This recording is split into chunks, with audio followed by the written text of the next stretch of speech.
have their own ideology. And if they stick to their ideology, if they take the word of the ideology as the last word, then they're as bad or as or worse than the fundamentalists. We have the examples in Soviet Russia, a lot of examples for them. But now,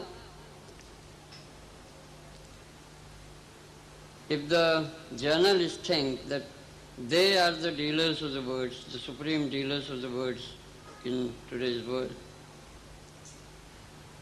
then this episode of Taslima Nasreen is a pointer that the word doesn't belong to the journalist. The word belongs to the poet. As the poets from all times have claimed that the word belongs to them. The word does not belong to the legislators. The word does not belong to the founders of religions. The word belongs to the poet. And so the conflict has arisen when the Calcutta newspaper Statesman sent a correspondent to Taslima Nasreen in her sojourn in Calcutta on her way back to Dhaka from Paris and interviewed her. The poor journalist did not know the difference between Qur'an and Sharia. So Taslima was quoted wrongly, Taslima protested against it, and the letter was printed, and possibly the Statesman people thought that as good democratic gentlemen, we have settled the issue, but not so. Less than a month afterwards, the people in our country asked for the blood of Taslima. And the reason given is the interview that was published in the Statesman.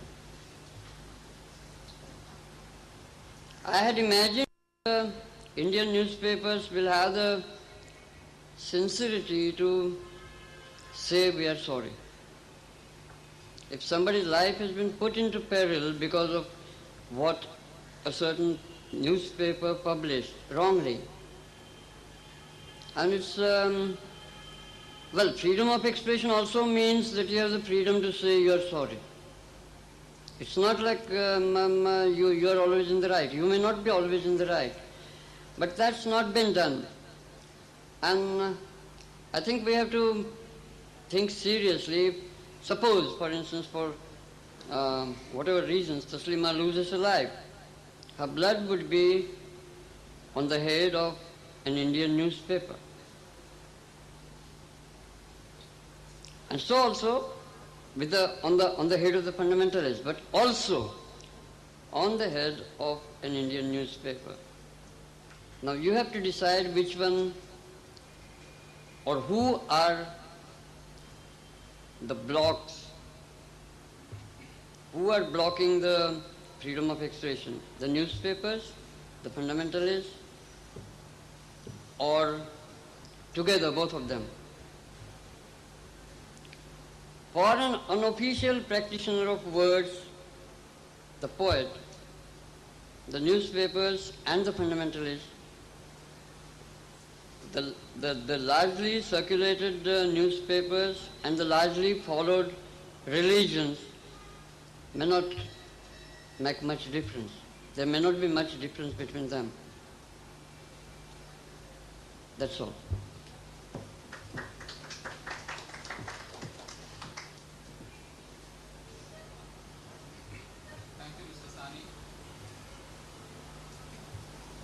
Have the question and answer session. There are a couple of rules to be observed. The speakers will have to stand up, identify themselves, and give the name of their publication. Because I expect a fusillade of questions, I think it should be one question per person. The question preferably should be directed to one particular speaker. And as I mentioned before, please be brief and do not try to give the answer to your own question. That should be left to the four eminent gentlemen who enlightened us to a great detail. So, fire away. Yeah. My name is Javed. and I'm not from any publication. I just happened to read your advertisement in Times of India. I thought I'll spend a good afternoon here. In any case, my question is directed to Mr. Dr. Zakir Naik. But before that, I want to clarify a point said by Mr. Shahane, who said that Taslima has been quoted wrongly. In any case, if you could see the 31st January 94 Time magazine issue reported by Mr. Fazan Ahmad, there she has said that the sun revolves around the earth. Okay, and I mean, how can we believe such unscientific thing if it is in the Quran? And secondly, she has said, she has blamed Islam for the high rate of female infanticide in Bangladesh. I mean, I think these are, is it in the Quran? Can you clarify?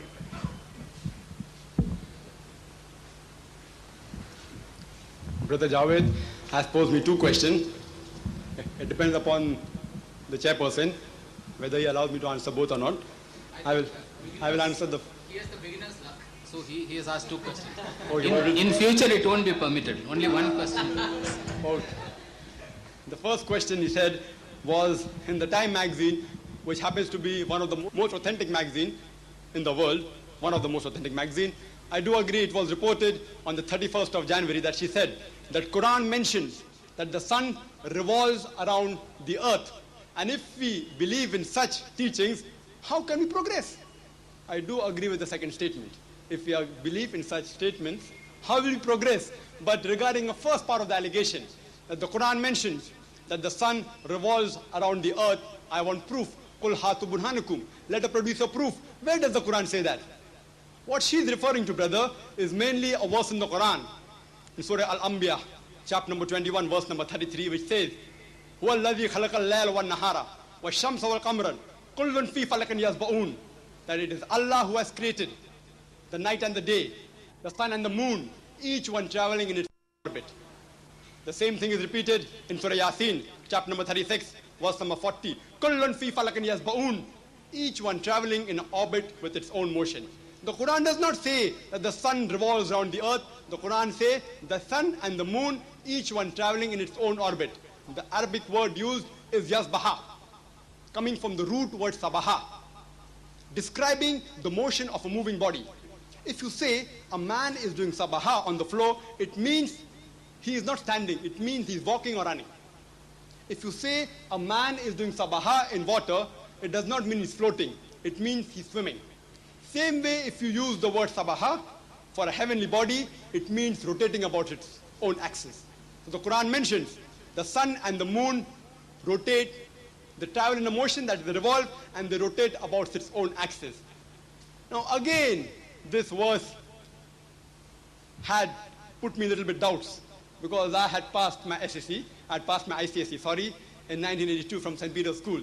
And there in geography I learned that the sun did not rotate.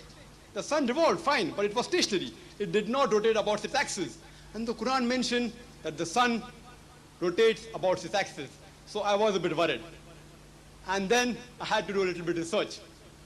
And then I came to know that according to the recent advances in science and astronomy, we come to know that even the sun rotates about its axis.